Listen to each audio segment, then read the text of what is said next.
para empezar a grabar. Buenas tardes, 2 minuticos entonces ya para mandar señal, bueno. Ah, bueno, sí, señor, quedamos atentos.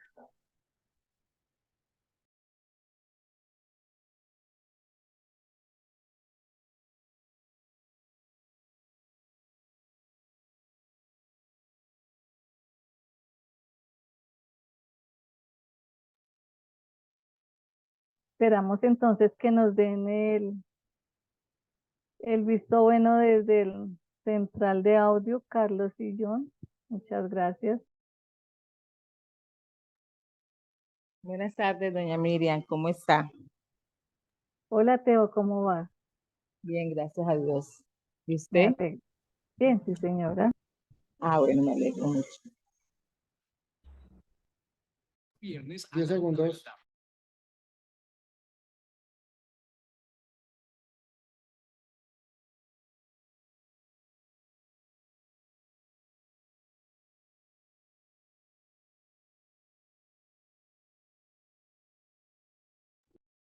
Cinco, 4, 3, 2.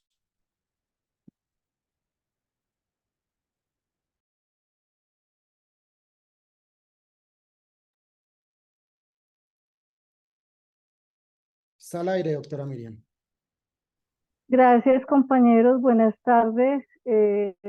Desde la galaxia jurídica, hoy tenemos un tema de importancia y relevancia y nos acompaña el director del Departamento de Asuntos Jurídicos del equipo jurídico, Nelson Javier Alarcón Suárez, quien es magíster en gestión de la tecnología educativa de la Universidad de Santander, es docente de del sector público desde hace más de 25 años, líder sindical de la región cundiboyacense, ex ejecutivo de FECODE. Actualmente nuestro director, hoy hemos querido traer un tema interesante desde el punto de vista de nuestro compañero Nelson Alarcón. Bienvenido, el espacio es suyo, quedamos atentos. Bueno, muy buenas tardes para todas y todos los presentes y los que nos están viendo y escuchando a la vez por las redes sociales de nuestra Central Unitaria de Trabajadores. En nombre del Comité Ejecutivo de la Central Unitaria, de nuestro departamento jurídico, reciban un cordial y fraternal saludo y a la vez agradecerles a cada una y cada uno de ustedes por estar acá presentes y atentos a este webinar en el día de hoy como de costumbre, todos nuestros martes de 1 a 2 de la tarde. Agradecerle al equipo de comunicaciones, a la doctora Alex, a la doctora Miriam, a Luisita, nuestra secretaria encargada de todo este proceso, de colaborarnos y ayudarnos.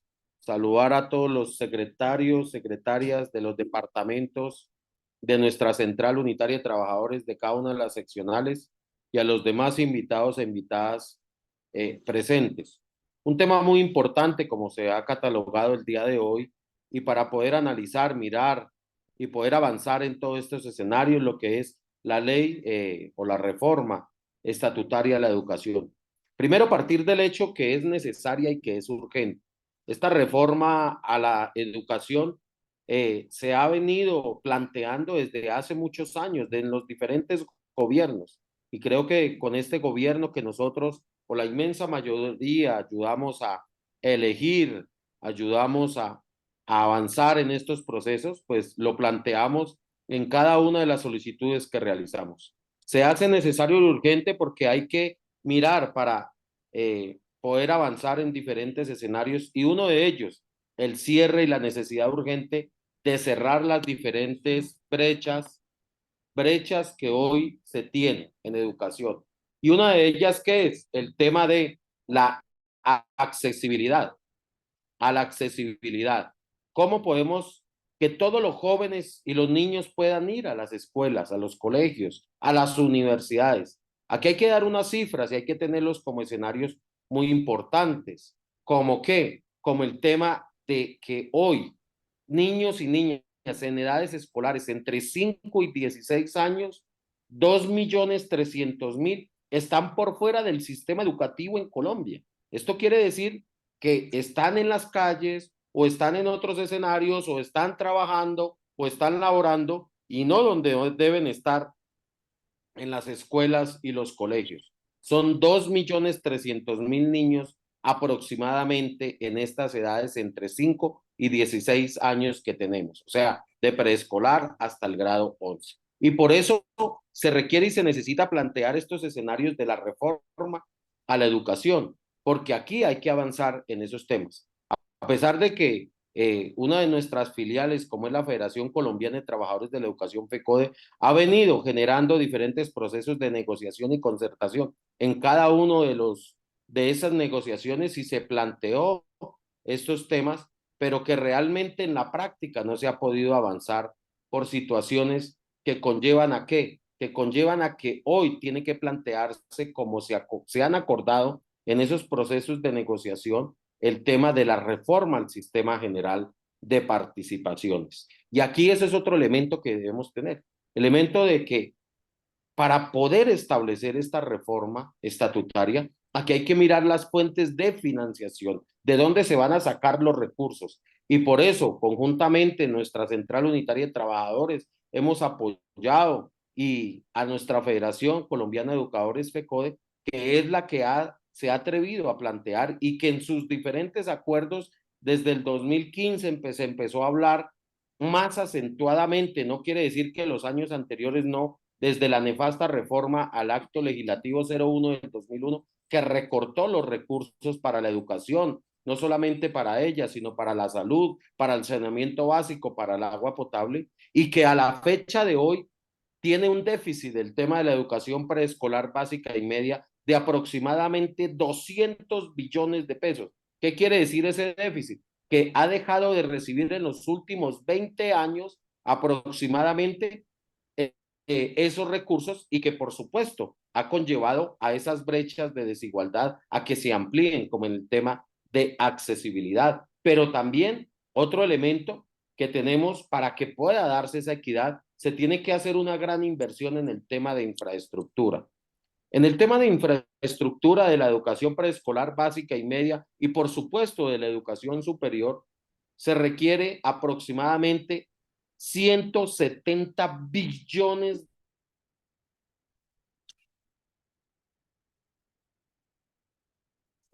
de Se pesos le fue el para aire. poder adecuar. ¿Sí me escucha, doctora? Sí, ya regresó. Bueno, les estaba diciendo que en el tema de infraestructura, que es una de las brechas u otra de las brechas que se tiene en educación, se requiere y se necesita aproximadamente 170 billones de pesos para adecuar y terminar de construir lo que se ha iniciado en el tema de las instituciones educativas para preescolar básica y media y para las instituciones de educación superior, para hacerles el mantenimiento de lo que hoy se tiene o la poca infraestructura que hoy se tiene. Entonces se requiere y se necesita 170 billones de pesos. Estas cifras no solamente nos las arrojó los diferentes estudios que han hecho las organizaciones sindicales, sino también por parte del observatorio del Ministerio de Educación Nacional, donde plantea que es necesario urgente. Y a eso hay que adicionarle ¿qué? ¿Qué se le adiciona a esta parte? Se le adiciona los recursos que se necesitan para nueva infraestructura que puede ascender entre 70 y 80 billones de pesos adicionales. Entonces estamos hablando de una cifra de casi 250 billones de pesos para poder tener mínimamente unas garantías en infraestructura para la educación preescolar, básica y media. También para esto se requiere y se necesita para poder cerrar esas brechas de desigualdad el tema de las dotaciones. Hay que buscar la financiación en el tema de para el tema de laboratorios, el tema de las bibliotecas, el tema de compra y adecuación de elementos y campos deportivos, el tema tecnológico, el tema de conectividad. Miremos que en el tema de la pandemia, uno de los grandes dificultades fue el tema de conectividad. Aparte de que se robaron, o como se utiliza ahora el término dentro del argot popular, se abudinearon los recursos de la conectividad de los jóvenes y los niños, de cómo la señora ministra de las TIC en ese entonces, en el gobierno de Duque, se robaron más de 86.000 millones de pesos y que no pasó absolutamente nada en este país. Entonces, pues hoy se requiere y se necesita ampliar, tener una situación, porque en la zona rural no alcanza ni al 40% la conectividad para los jóvenes y los niños o las instituciones educativas de la zona rural. En la parte urbana solamente el 58% alcanza o tiene conectividad de las instituciones educativas. Y ni se diga de las universidades en las zonas más apartadas y alejadas, que requieren que solamente alcanza al 62% de la conectividad del 100%. Entonces aquí hay que hacer unas grandes inversiones en este tema para poder avanzar en el otro. Otro tema para poder tener equidad con estos principios o estos componentes que tiene la reforma o la ley estatutaria en educación es el tema de la gratuidad.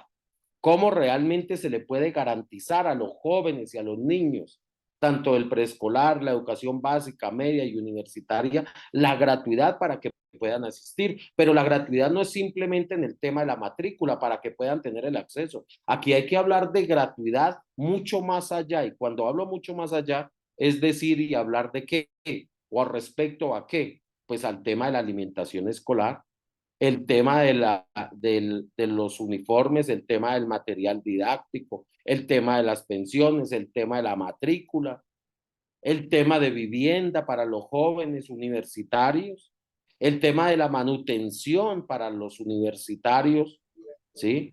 Que se desplazan para poder ir a estudiar, para poder acceder y necesitan una manutención, de cómo hablar del mínimo realmente que se requiere y se necesita. Entonces, esta serie de condiciones frente a la accesibilidad, frente a la infraestructura, frente a las dotaciones, frente al tema de la gratuidad, se requiere y se necesita soportar dentro de la ley estatutaria. Hoy la dificultad que se tiene dentro de la ley estatutaria o el proyecto, una de las dificultades, y que se lo hemos planteado al gobierno nacional y a la señora ministra, precisamente, ¿qué es? El tema de un estudio o un soporte de viabilidad económica. ¿Qué quiere decir esto? Que realmente hoy no está acompañado de ese estudio económico que se requiere y se necesita para darle su implementación. Porque hoy, por ejemplo, se habla de la educación inclusiva y al dar simplemente se está dejando que se le otorgan unas responsabilidades a las entidades territoriales, a las 96 entidades territoriales que existen hoy en el país certificadas, pero entonces no se le adecúan o no se le proveen de recursos financieros. Y entonces hoy las entidades territoriales tienen un déficit, no tienen suficientes recursos para poder invertir como corresponde y como se requiere y como se necesita en el tema educativo. Por eso, este proyecto debe estar acompañado, y así se lo hemos hecho saber en los diferentes escenarios al gobierno nacional, para que realmente se diga que debe existir primero una reforma al sistema general de participación. ¿Y qué quiere decir una reforma al sistema general de participaciones? Como se ha venido reduciendo los recursos para la educación preescolar básica y media, a pesar de que se han incrementado, y en este presupuesto para el 2024 se incrementó sustancialmente los recursos para educación, ¿sí? Pero es que la educación, allí el rubro que hablan de aproximadamente o casi 70 billones de pesos, habla para la educación preescolar básica y media, para la educación universitaria, para los institutos descentralizados, habla los recursos para el SENA, para el bienestar familiar, para las cajas de compensación familiar. Ese componente de los 70 billones para el presupuesto del año entrante está desglosado en estas entidades, y adicionalmente en institutos descentralizados que realmente se vuelven insuficientes a la hora de ejecutar lo que se requiere y lo que se necesita, lo que está establecido en el Plan Nacional de Desarrollo para este gobierno, pues se vuelven insuficientes en estos recursos.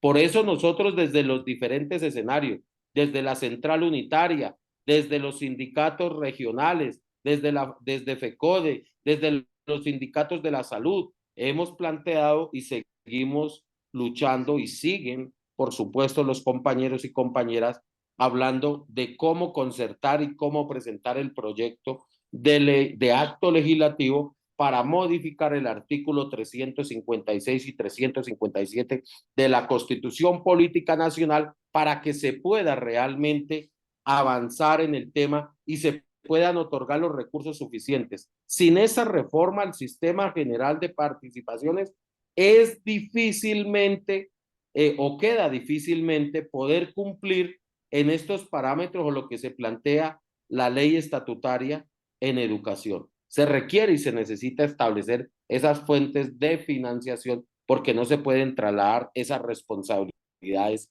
a las entidades territoriales sin recursos en ese escenario. Una educación con calidad también se habla. ¿Quién no quiere calidad de la educación? Todas y todos quieren y queremos calidad en la educación. Y la calidad de la educación no se mide como lo han hecho los gobiernos de derecha, a través de unas pruebas escritas. Así no se mide la calidad de la educación. Aquí tenemos que avanzar mucho más allá frente a este tema de cómo realmente medimos y qué condiciones y qué significa la calidad de la educación, ¿sí? Primero, aquí tenemos que disminuir las relaciones técnicas. Cuando hablo de relaciones técnicas, hablo de cómo se reduce el número de estudiantes por aula de clase o por grupo. Hoy existe en la educación pública o en la inmensa mayoría grupos de 40, 45, 50 estudiantes por aula de clase. Y eso va en detrimento de la calidad de la educación. Muchos de los escenarios nos comparan la educación pública con la educación privada. Y cuando comparan la educación pública y la educación privada, pues uno dice, por supuesto, en algunas partes es mejor la educación privada. Dicen, y el común es eso, pero no miran la relación estudiante-grupo. Resulta que en las instituciones privadas máximo los grupos son entre 20 y 25 estudiantes, o menos de 20. Pero resulta que en las instituciones públicas de este país, los grupos son más de 40, entre 40, 45, 50 estudiantes. Y no es lo mismo atender un grupo de 20 o 25 estudiantes, atender un grupo de 45 o 50 estudiantes. Y ahí eso va en detrimento de la calidad de la educación. ¿Por qué? Otro elemento para tener en cuenta. Los docentes que laboran tanto en la educación privada como en la educación pública son docentes, son compañeros y compañeras que se han formado, que se han profesionalizado en las mismas universidades donde todos se han capacitado, tanto los que laboran en la educación pública como en la educación privada. En las universidades públicas, que es la inmensa mayoría donde están las facultades de educación. Entonces aquí no es un problema de formación, aquí no es un problema de capacidad profesional, aquí no es un problema de la inteligencia de los maestros y maestras entre privados y públicos, aquí es un problema del sistema. Y cuando hablo de un problema del sistema, es la relación que existe de estudiante por grupo. Entonces, los compañeros que trabajan, muchos de nuestros compañeros y compañeras trabajan en los colegios privados y estudiamos y salimos de las mismas universidades, de la Distrital, de la Pedagógica Nacional, de la Universidad Pedagógica y Tecnológica de Colombia, la UPTC, las otras universidades de diferentes regiones, la Universidad del Chocó, la Universidad de Córdoba, la Universidad de Antioquia, etcétera, muchas universidades que tienen facultades de educación y todas y todos allí nos profesionalizamos. Aquí el tema de la calidad de la educación tiene que ver con la relación estudiante-grupo, pero también la relación de que no existen el mayor número de docentes orientadores, docentes por grupos. Las relaciones técnicas son totalmente diferentes las que manejan para la educación pública que para la educación privada. Mientras tanto, por eso hoy nosotros planteamos desde los diferentes escenarios y se le ha hecho saber a este gobierno, a la señora ministra, a otros escenarios de cómo realmente se requiere y se necesita la disminución del número de estudiantes por grupo, mejorar las relaciones técnicas entre docente y grupo, de cómo nombrar mayor número de compañeras y compañeros administrativos y administrativas, de cómo nombrar mayor número de docentes orientadores, docentes de aula, directivos docentes, porque aquí hago un paréntesis, desde la reforma del 2001 a la fecha, se disminuyó la planta de personal entre docentes y directivos docentes en más de 168,000 puestos de trabajo en la educación preescolar básica y media. En los últimos 20 años lo que se ha hecho es reducir las plantas de personal en 168,000 puestos de trabajo. En el 2001 habían 26,600 instituciones educativas públicas en Colombia. Hoy solamente hay aproximadamente 13,000 instituciones públicas en nuestro, 9,253 aproximadamente. Entonces, miremos todo lo que se ha disminuido desde la reforma del Acto Legislativo 01 del 2001.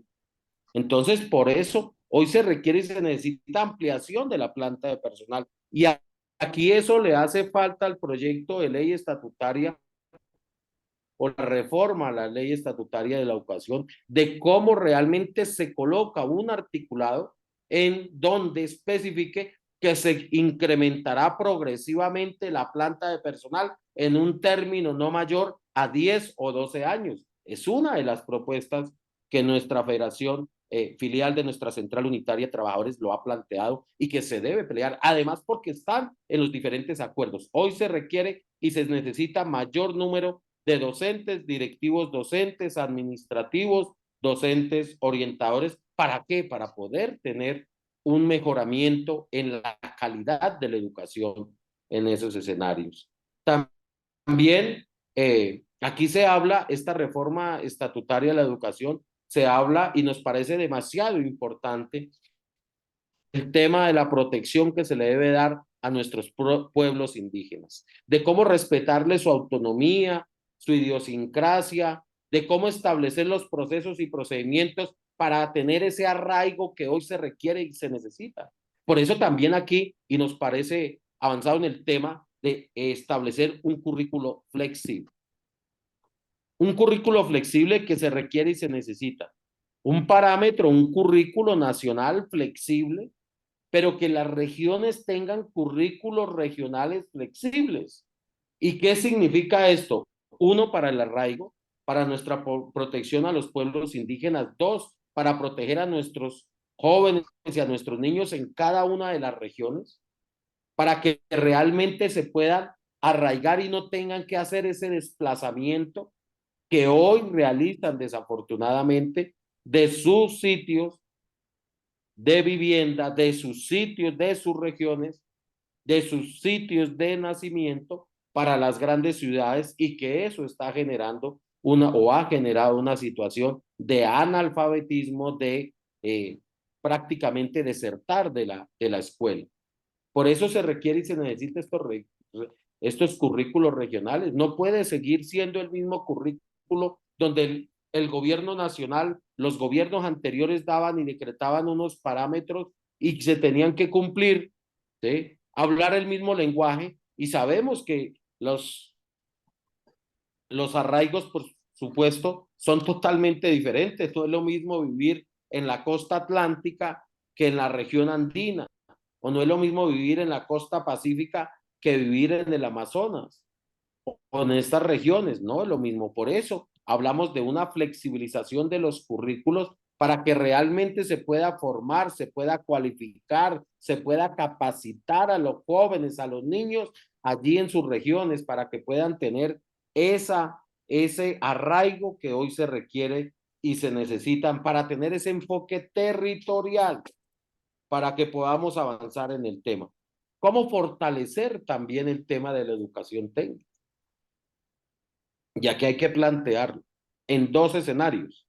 El proyecto de ley estatutaria habla sobre el grado 12, pero cabe recordar que el grado 12 existe hoy en Colombia en las escuelas normales, grados 12 y 13, que es el tema de la profesionalización o el enfoque o profundización para poder ser maestros y maestras o docentes, ¿cierto? Los compañeros.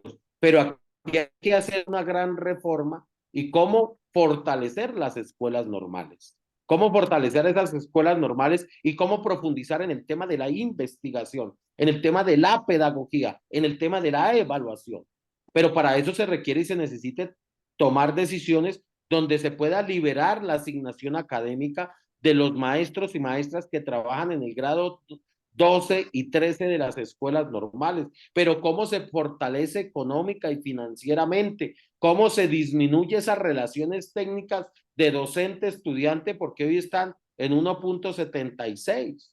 ¿Y eso qué pasa? Pues eso incrementa el número de estudiantes y disminuye el número de docentes. Debe ser lo contrario, aumentar el número de docentes, esas relaciones, y disminuir el número de estudiantes por docente. Y eso ayudaría, por supuesto, a avanzar en este tema. Pero cómo fortalecer la parte técnica. Hoy, desafortunadamente, en Colombia, los INEM y los CITA, que son las instituciones técnicas o los colegios, hoy con la política neoliberal o los gobiernos anteriores, lo que hicieron fue debilitar los INEM y los CITA, que allí perfectamente nuestros jóvenes, nuestros niños se capacitaban, profundizaban en el tema, en una parte laboral, y que hoy realmente eso es lo que se pretende de que se pueda fortalecer, de cómo revivir, cómo fortalecer, cómo colocar los recursos, cómo colocar los elementos, los materiales, la maquinaria, la profesionalización, mayor número de docentes para poder fortalecer los INEM y los CITA y los colegios técnicos. ¿Para qué? Para generar ese arraigo, para que los jóvenes y los niños se queden allí en sus regiones y puedan desarrollar sus capacidades, sus habilidades, su conocimiento, aplicarlo en cada una de las regiones. Cómo fomentar y cómo crear la microempresa. Y ese es el sentido, o ese es uno de los objetivos de la reforma a la ley estatutaria en educación, de cómo realmente a través de la formación, de la cualificación, de la educación, generar esos arraigos, pero esos conocimientos, por supuesto, para que los jóvenes puedan estar allí y puedan buscar y generar la mano de obra que se requiere y se necesita, y más que la mano de obra, cómo generar y motivar la pequeña y la mediana empresa. Pero eso tiene que ser a través de la educación. Si aquí no se fortalece las escuelas normales, no se fortalecen los INEM, no se fortalecen los CITA, las instituciones, perdón, técnicas, pues vamos a tener serios problemas realmente, y que los jóvenes y los niños pues van a desertar y se van a ir para las grandes ciudades a dedicarse a otra cosa, menos a fortalecer y a generar esos conocimientos en el tema de educación como tal.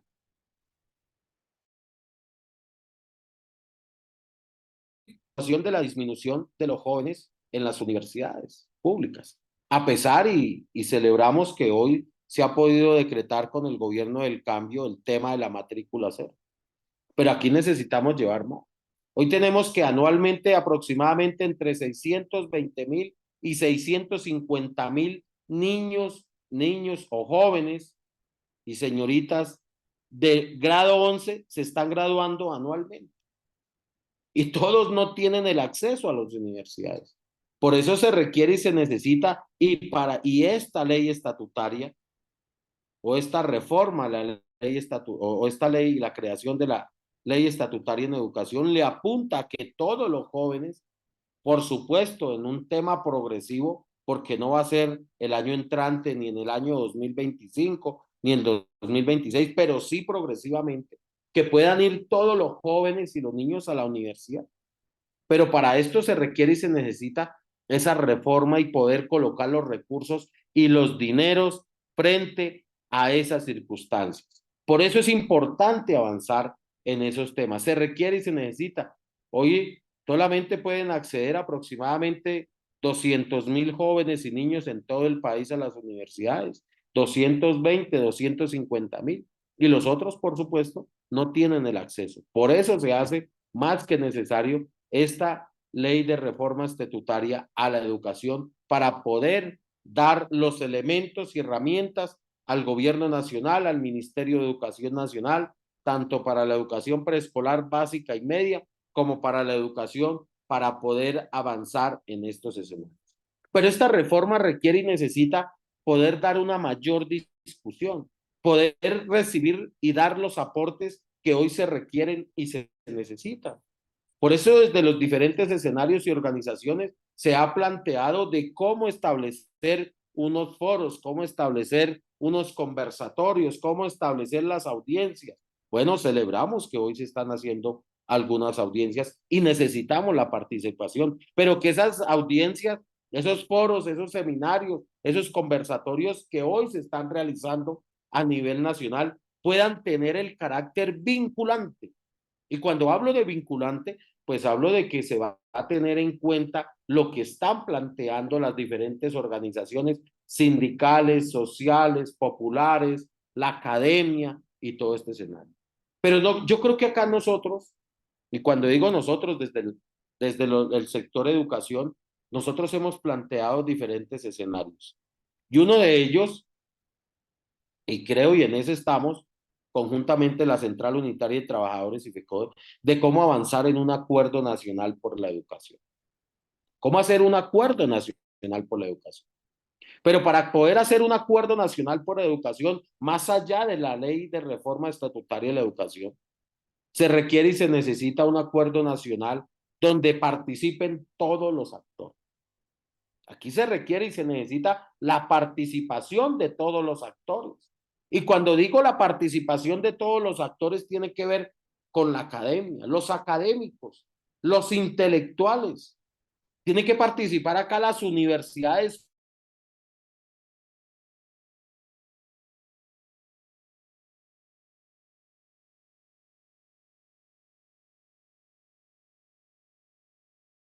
de cualquier tinte, índole, color, sapiencia, sabiduría, todo lo que ustedes quieran y deseen. Aquí tienen que participar, pero también tienen que participar las organizaciones sociales, las organizaciones sindicales, los jóvenes, los estudiantes, las asociaciones u organizaciones estudiantiles.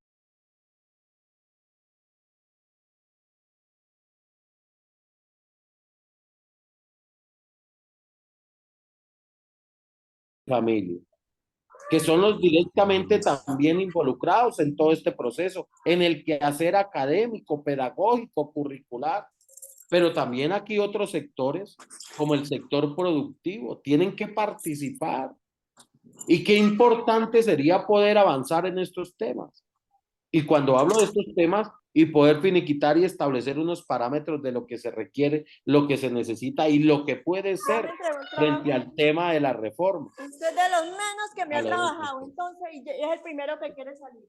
Por favor, ahí sí pueden cerrar el Por favor, micrófono. cierran el micrófono. Entonces, nosotros, ¿cómo podemos hacer ese acuerdo nacional? Pero que puedan participar acá los sectores.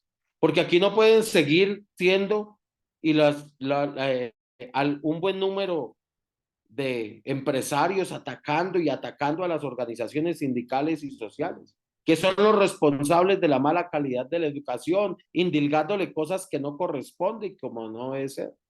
Entonces, por eso es importante cómo avanzar en este acuerdo nacional para que todas y todos los actores puedan y podamos expresar lo que pensamos, lo que sentimos y nuestras expectativas frente al tema, pero también plantear soluciones reales, tangibles. Entonces, aquí tenemos varias cosas. Uno, cómo hacer la reforma al sistema general de participación.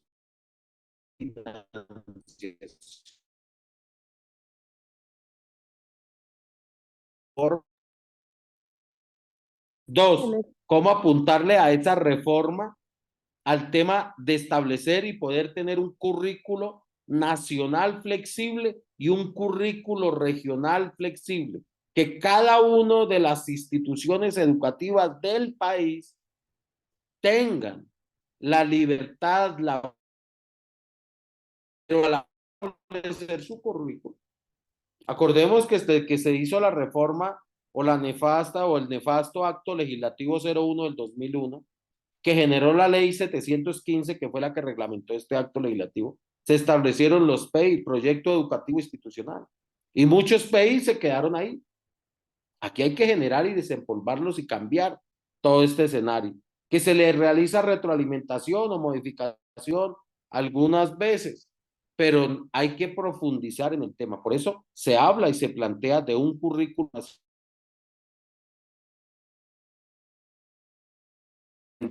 en estos escenarios.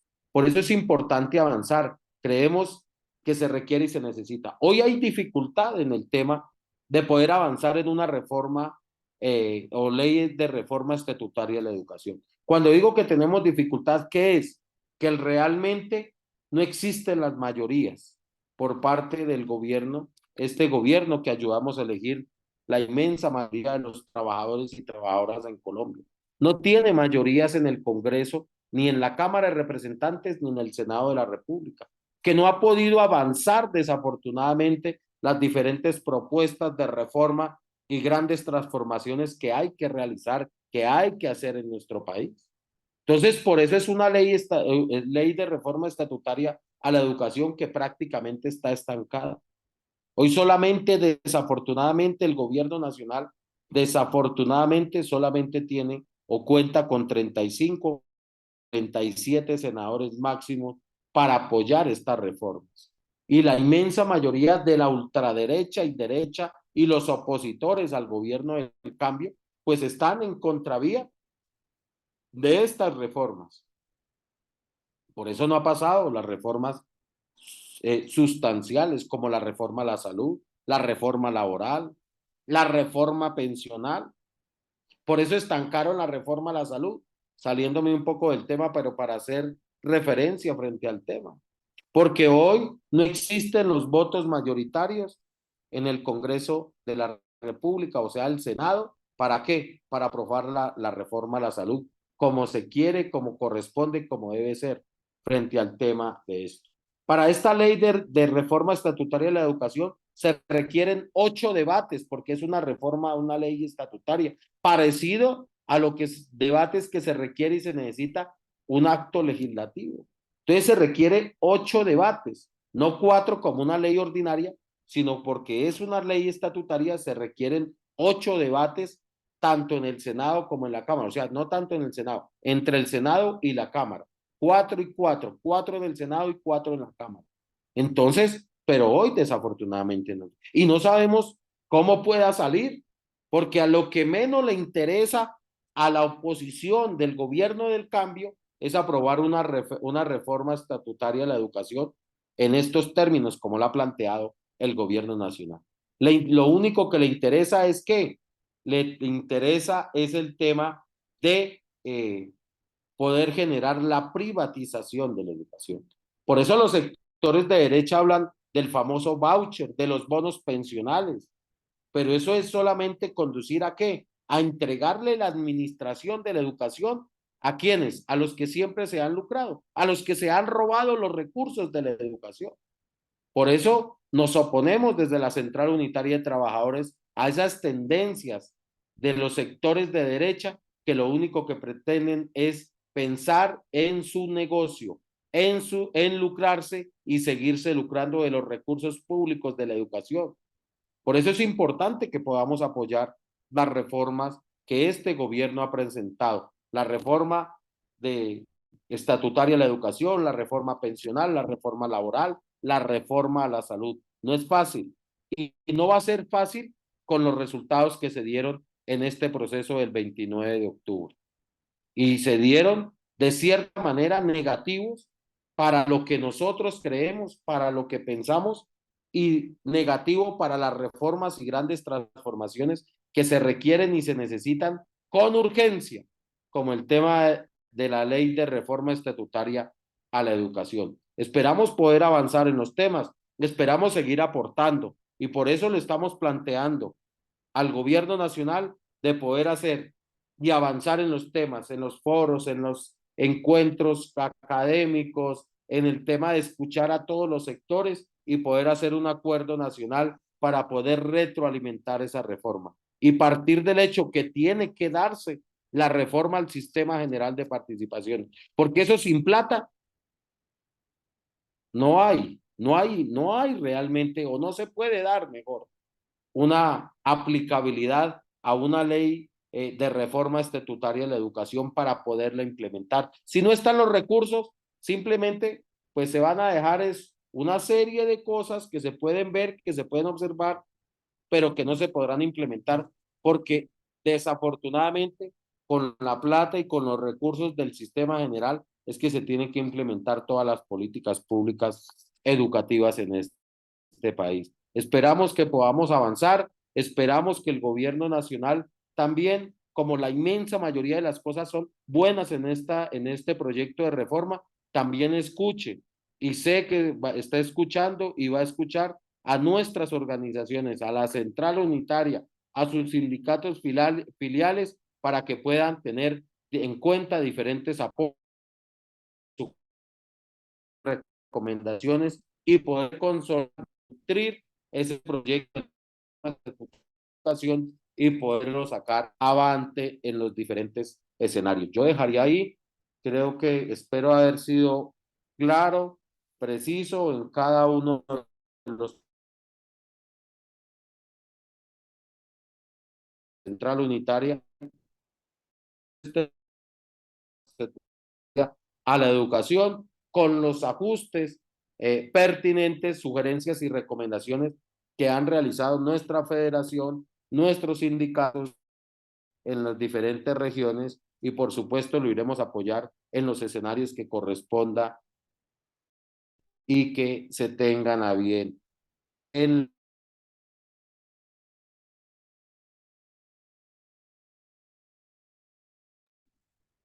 Bueno, compañeros, el compañero Nelson nos ha hecho un recorrido y nos ha explicado la necesidad de tener una Bueno, verdadera ya reforma. la doctora, ya, se había salido me ha rechazado Ah, ya. la sala. Bueno, ya estoy acá, creo que yo ahí Sí, termino sí, esta intervención. aquí hay Ha unas sido claro. preguntas. Aquí hay unas Claro que preguntas. sí. Compañero Nelson, pues como nos ha hecho un recorrido de las necesidades de los recursos, precisamente que se requieren, que es lo fundamental para que, pues él mismo lo decía, para evitar esa precarización docente y poder responder a las necesidades de los estudiantes, como nos lo comentó que en pandemia se vivió. Bueno, tenemos en el chat aquí una pregunta que dice, ¿cuál es el plazo para la implementación de este nuevo modelo educativo y cómo afecta esto a la equidad educativa entre el sistema público y privado? Bueno, primero que todo, pues obviamente eso depende de la aprobación del proyecto de ley y se irá haciendo progresivamente de acuerdo a los recursos, a la financiación, a los recursos adicionales que pueda colocar el Estado o el gobierno en sus presupuestos para poder avanzar. Por eso planteamos de que se debe partir de la reforma al sistema general de participaciones, porque ahí estarían decretados constitucionalmente la fórmula para los recursos de los dineros y no estar sujetos a la disponibilidad presupuestal de las entidades territoriales, porque nunca van a tener los recursos suficientes para poder implementar una verdadera reforma educativa. La equidad, bueno, la educación, el sistema público y privado. Es que no estamos en contra, y hay que plantearlo de esa forma y de esa manera, nosotros no estamos en contra de la educación privada, ni más faltaba. El que hoy tenga los requisitos, las condiciones financieras, económicas para llevar a su hijo, a su hija, a sus hijos o a sus hijas a la educación privada, perfectamente lo puede hacer. ¿Sí? Pero aquí nosotros propendemos porque hoy el Estado colombiano debe garantizar a todas y todos la educación pública en Colombia. defendemos lo público y creo que es lo mejor, pero ya los que quieran ir a las universidades, a los colegios, tanto de preescolar, educación básica y media, público, privados, pues lo puede hacer porque es de libre escogencia y si tienen los recursos. Aquí estamos propendiendo que todas y todos deben tener las garantías, que si ya no quieren estudiar en los públicos, diferentes si se van para los privados, pero hay que garantizarle a todas y todos el estudio, las condiciones y por supuesto la calidad de la educación. Gracias, compañero. Aquí hay otra pregunta. ¿Qué hace para que esos recursos lleguen a las instituciones educativas por concepto de gratuidad y no se reduzcan año tras año? Bueno, aquí hay un problema porque es que los recursos de gratuidad, los recursos, el Sistema General de Participaciones tiene varias desgloses, llamémoslo así. Unos recursos van para las entidades territoriales, que es para pagar las nóminas, tanto de docentes, directivos, docentes, administrativos. Dos, los recursos que van a cada uno de los municipios, que es el tema calidad, y también a las entidades territoriales. Y tres, los recursos que van de gratuidad, que les dan directamente a las instituciones educativas. Desde el año 2016, los recursos de gratuidad, o sea, lo que le pagan, lo que le ayudan, lo que le subsidian a cada uno de los estudiantes y lo giran directamente al Fondo de Servicios Docentes de la institución educativa, desde el año 2016 vienen disminuyendo, no han aumentado, han disminuido. ¿Entre qué? Entre el 8 y el 14%, disminuido, tanto así que hoy tenemos una disminución aproximadamente entre 35 y 45% de los recursos en comparación a lo que se giraba en el 2015. O sea, estos 7 años ha tenido esa disminución de esos recursos. Por eso se viene peleando y luchando y eso fue lo que se acordó con los gobiernos anteriores de realizar la reforma al sistema general para poder incrementar los recursos y que puedan llegar mayores recursos de gratuidad, de calidad, para el pago de las nóminas e implementación de mayor número de docentes, directivos docentes, administrativos, docentes orientadores en ese escenario. Y para poder cambiar eso, pues por eso se requiere y se necesita una ley que realmente genere esas condiciones para llevar los recursos a todas las instituciones de nuestro país. Gracias, compañero Nelson. No sé, los compañeros que nos están acompañando en este espacio, ¿tienen alguna duda, alguna inquietud? Estamos atentos para escuchar.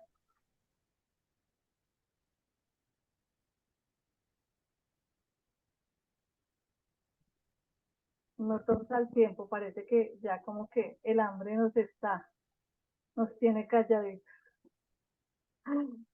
Como dijeron una hora nos demoramos. Sí, compañeros y compañeras, queremos agradecer su fidelidad en este espacio, agradecer a nuestros compañeros en estudio que siempre, cada 8 días, están pendientes, a quienes nos escuchan por el sistema Radial CUR. Muchas gracias por estar en este escenario y acompañarnos. Nos preguntan acá que dónde se consigue el borrador del proyecto de reforma educativa. No sé, compañero Nelson, si tienes el borrador para compartírselos a los compañeros. Claro, con mucho gusto, sí, doctora Miriam. Yo ahorita te lo envío al WhatsApp, lo enviamos directamente al grupo. Sí, Lo para compartimos. que nuestra compañera Luisa pueda compartirlo al grupo y podernos empapar y conocer la reforma. Bueno. Bueno, compañeros, si no hay preguntas, Te agradezco muchísimas gracias. Señor, ¿quién? para que manejen a Johnny González César. Saludos. Hola, presidente, Gracias. buenas tardes. Claro que sí. Buenas tardes, gracias. Entonces, nos veremos dentro de 8 días a la misma hora y en este mismo espacio. Muchas gracias a todos nuestros compañeros, a Sinaltrainal Zarzal, gracias.